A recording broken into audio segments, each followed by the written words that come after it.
Because I know a lot of people in Michigan that are planning to vote for Trump, and they don't necessarily like him that much, and they don't necessarily agree with him. They're not racist and rednecks, they're actually pretty decent people. And so I wanted to sort of, after talking to a number of them, I wanted to write this. And Donald Trump came to the Detroit Economic Club and stood there in front of the Ford Motor executives and said, if you close these factories as you're planning to do in Detroit and build them in Mexico, I'm going to put a 35% tariff on those cars when you send them back, and nobody's going to buy them. It was an amazing thing to see. No politician, Republican or Democrat, had ever said anything like that to these executives.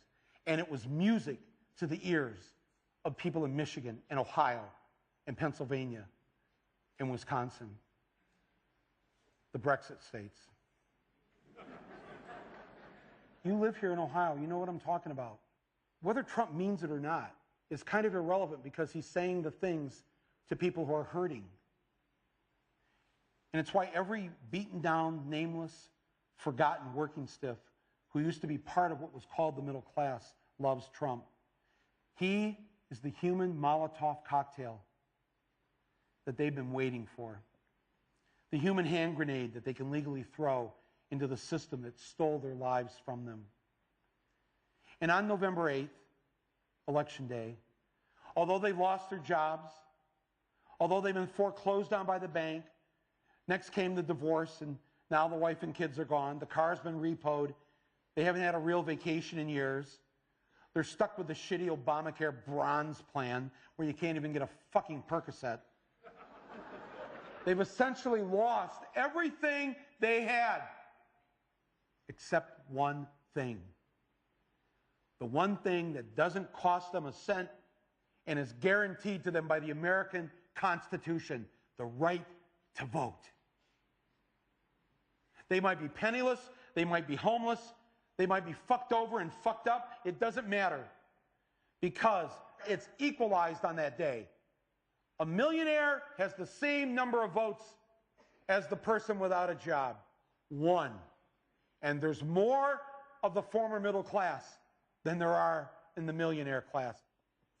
So on November 8th, the dispossessed will walk into the voting booth, be handed a ballot, close the curtain, and take that lever, or felt pen, or touchscreen, and put a big fucking X in the box by the name of the man who has threatened to upend and overturn the very system that has ruined their lives.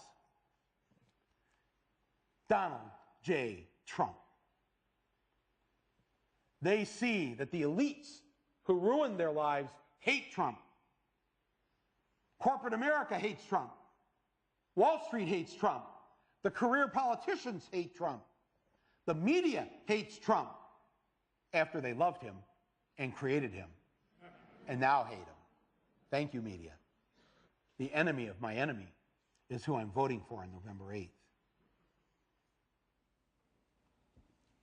Yes, on November 8th, you, Joe Blow, Steve Blow, Bob Blow, Billy Bob Blow, all the blows, get to go and blow up the whole goddamn system, because it's your right. Trump's election is going to be the biggest fuck you ever recorded in human history. And it will feel good.